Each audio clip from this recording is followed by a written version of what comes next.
Hello दोस्तों, स्वागत है आप सभी का तैयारी दर्पण के इस ऑनलाइन प्लेटफॉर्म पे। दोस्तों, इस चैनल के माध्यम से आज हम रीजनिंग की एक नई श्रृंखला शुरू करने जा रहे हैं। इसमें सबसे पहले हम देखेंगे रीजनिंग के सादृश्यता चैप्टर को। सादृश्यता में सबसे पहले हम देखेंगे कि किस प्रकार के क्वेश्चन बनते हैं, कैसे क्वेश्चन आते हैं ये हमारे एग्जाम में, और इसमें साथ ही साथ सभी प्रकारों को डिटेल में सॉल्व करते चलेंगे। उसके बाद उससे रिलेटेड एक्सरसाइज को भी हम सॉल्व करेंगे। यह वीडियो उन सभी स्टूडेंट्स के लिए बहुत ही महत्वपूर्ण होने वाला है जो सभी एक दिवसीय परीक्षाओं की तैयारी कर रहे हैं। जैसे कह लीजिए यूपीपी हो गया, एसएससी हो गया, एसएससी जीडी हो गया, एसएससी जीडी हो गया, साथ ही साथ आरपीएफ, आरआरबी, लेखपाल, यानी कहने का मतलब है सभी एक दिवसीय परीक्षाओं की तैयारी कर रहे हैं। उन सभी के लिए यह सेशन बहुत ही इम्पोर्टेंट होने वाला है। तो आइए शुरू करते हैं। हम सबसे पहले देखते हैं सादृश्यता चैप्टर में। सादृश्यता में आपको जो क्वेश्चन देखने को मिलेंगे उसमें दो युग्म दिए होंगे। ठीक है, युग्म कह लीजिए या जोड़ा कह लीजिए। इसमें दो युग्म दिए होंगे, पहला युग्म और दूसरा युग्म। पहले युग्म में दो तत्व दिया होगा और दूसरे युग्म में एक तत्व दिया होगा, एक क्वेश्चन मार्क दिया होगा। यही जो क्वेश्चन मार्क दिया होगा इसी को हमें फाइंड करना होगा। ठीक है, यानी कि पहले युग्म में दो तत्व दिए होंगे और दूसरे युग्म में एक तत्व दिया होगा और एक तत्व की जगह पे हमें क्वेश्चन मार्क दिया होगा। उसी के स्थान पे राइट आंसर हमें फाइंड अप करना होगा। ठीक है, इसमें सबसे पहले बात कर लेते हैं संबंध की। सबसे पहला जो है वो आधारभूत संबंध है। अब आधारभूत संबंध का मतलब क्या है? आधारभूत संबंध से जो क्वेश्चन बनते हैं, अभी मान लीजिए आपके सामने दे दिया है 1:2 एक युग्म में और दूसरे युग्म में दे दिया है 3:4। अब यहाँ पे बात करें तो युग्मों की, तो इसमें दो युग्म आपको दिखाई दे रहे हैं। जो पहला युग्म है 1:2 का और जो दूसरा युग्म है 3:4 का। यह, अब देखिए, पहले युग्म में दो तत्व हो गए 1 और 2 और दूसरे युग्म में दो तत्व हो गए 3 और 4। तो कहने का मतलब है इसमें जो संबंध 1 और 2 के बीच में, या कह सकते हैं 2 और 1 के बीच में, इन दोनों के बीच में जो संबंध होगा ठीक वही संबंध हमारा दूसरे युग में भी होगा। ठीक है, कहने का मतलब है अगर अभी यहाँ पे 4 की जगह क्वेश्चन मार्क दिया होता, क्वेश्चन मार्क की जगह हम वही फॉलो करते, मतलब वही आंसर हम ढूंढ के लाते जो कि पहले युग में संबंध को फॉलो कर रहा है, वही संबंध इसके साथ भी हम रिलेट करते हैं। ठीक है, अब यहाँ पे कहने का मतलब एक या दो के साथ या दो का एक के साथ जो संबंध होगा वही संबंध 3 और 4 के साथ तथा 4 और 3 के साथ होना चाहिए। ठीक है, ये हो गया आधारभूत संबंध। आगे देखते हैं विकसित संबंध। विकसित संबंध में सेम वही होगा, दो युग्म दिए होंगे। इसमें दो युग्म देने का मतलब है पहले युग्म में भी दो तत्व दिया होगा और दूसरे युग्म में दो तत्व दिया होगा। ठीक है, अभी हमने आधारभूत संबंध में क्या देखा? पहले युग्म का जो संबंध आपस में दोनों तत्वों का है वही संबंध दूसरे में होना चाहिए। अब विकसित संबंध में क्या होगा? पहले युग्म का पहला तत्व तथा दूसरे युग्म का पहला तत्व आपस में जो संबंध रखेंगे वही संबंध पहले युग्म के दूसरे तत्व का और दूसरे युग्म के दूसरे तत्व का। कहने का मतलब पहले का तीसरे के साथ और दूसरे का चौथे के साथ। ठीक है, यानी पहले युग्म, यहाँ पे देखिए अगर 1 2 3 4 का आपस में दो युग्म बना के दिया है तो एक का जो संबंध 3 के साथ होगा या 3 का 1 के साथ होगा वही संबंध 2 का 4 के साथ या 4 का 2 के साथ होना चाहिए। ठीक है, ये हो गया हमारा विकसित संबंध। बस इसमें कुछ और खास नहीं है, इसके आगे चलते हैं। आई होप इतनी बात आपको समझ में आ गई होगी। आगे देखते हैं यहाँ पे शब्द सादृश्यता या समरूपता। शब्द सादृश्यता या समरूपता में हमने आपको बताया कि क्वेश्चन का रूप क्या होगा। क्वेश्चन का जो रूप दिया होगा, यहाँ पे आपको दो तत्व दिए होंगे एक युग्म में और दूसरे युग्म में एक तत्व दिया होगा और एक क्वेश्चन मार्क दिया होगा। कहने का मतलब मान लीजिए ए रेशियो भी क्वेश्चन का टाइप बता रहे हैं, ए रेशियो भी दिया है, यह एक युग्म में है और दूसरे युग्म में आपको दे दिया गया है,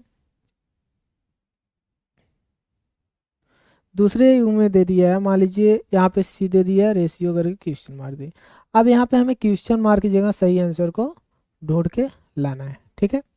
यानी ए और बी दिया है, अब हम कैसे फाइंड करेंगे इसको, ए और बी के बीच में जो संबंध है वही संबंध हम इसके बीच में लगा देंगे, हमारा आंसर निकल के आ जाएगा। इसमें क्वेश्चन बनने का जो प्रारूप होता है वह देश और राजधानी को लेके हो सकता है।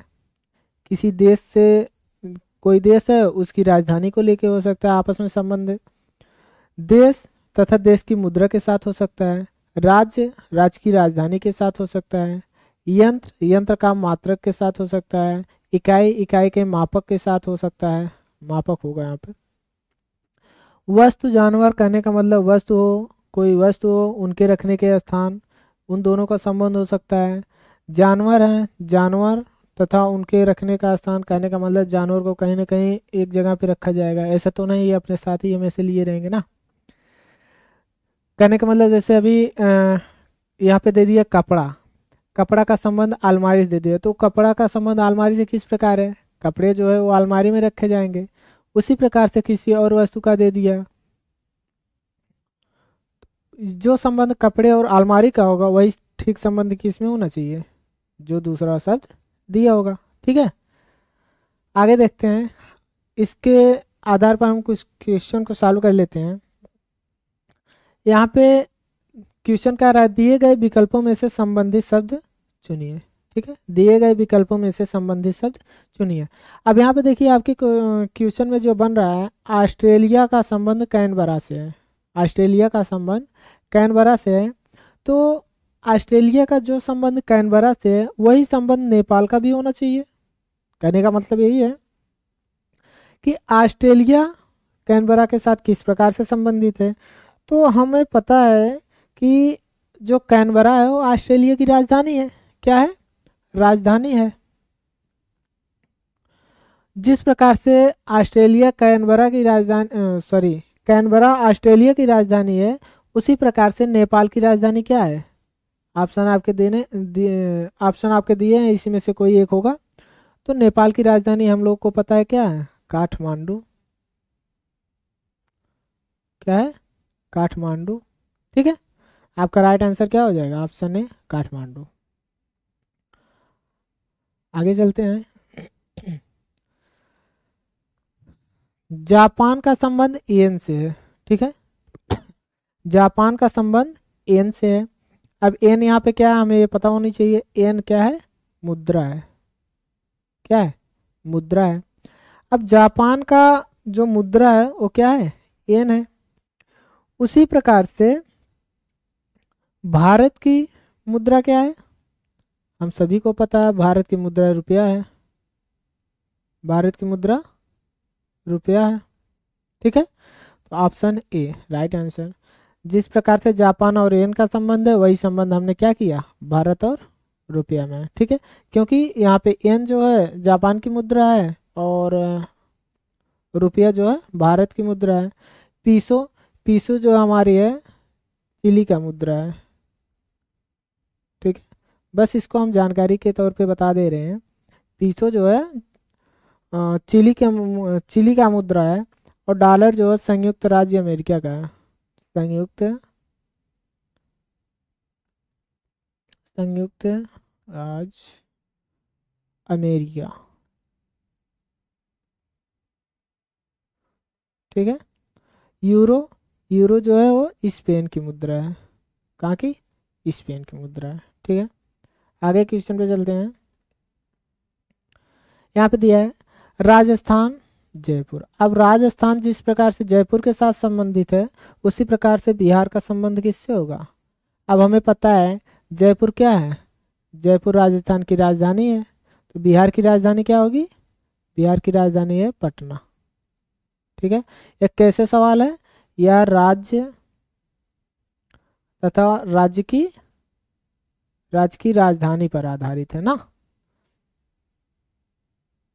ठीक है। आगे चलते हैं। बैरोमीटर।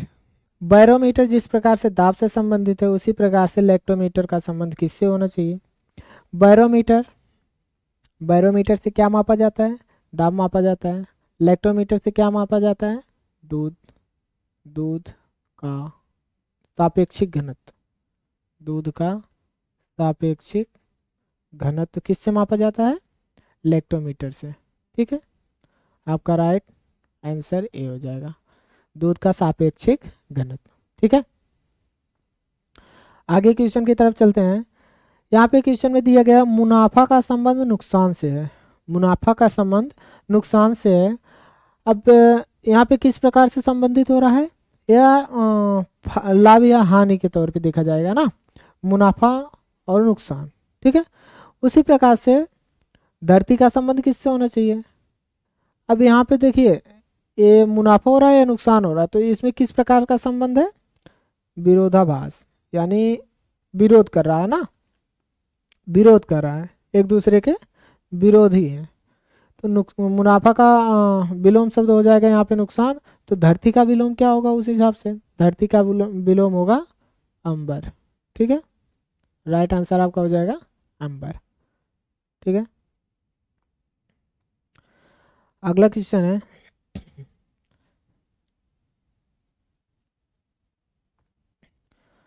कार का संबंध गैराज से है, कार का संबंध गैराज से है, तो घोड़ा का संबंध किससे होगा? गौशाला से नहीं, गौशाला से नहीं। गौशाला में क्या रहते हैं? गाय रहते हैं, गौशाला में गाय। घर से नहीं। अश्वशाला से? हाँ, अश्वशाला से होगा। घोड़ा कहाँ रखे जाते हैं? घोड़े जो रखे जाते हैं कहाँ पे रखे जाते हैं? अश्वशाला। राइट आंसर आपका क्या हो जाएगा? अश्वशाला। ठीक है,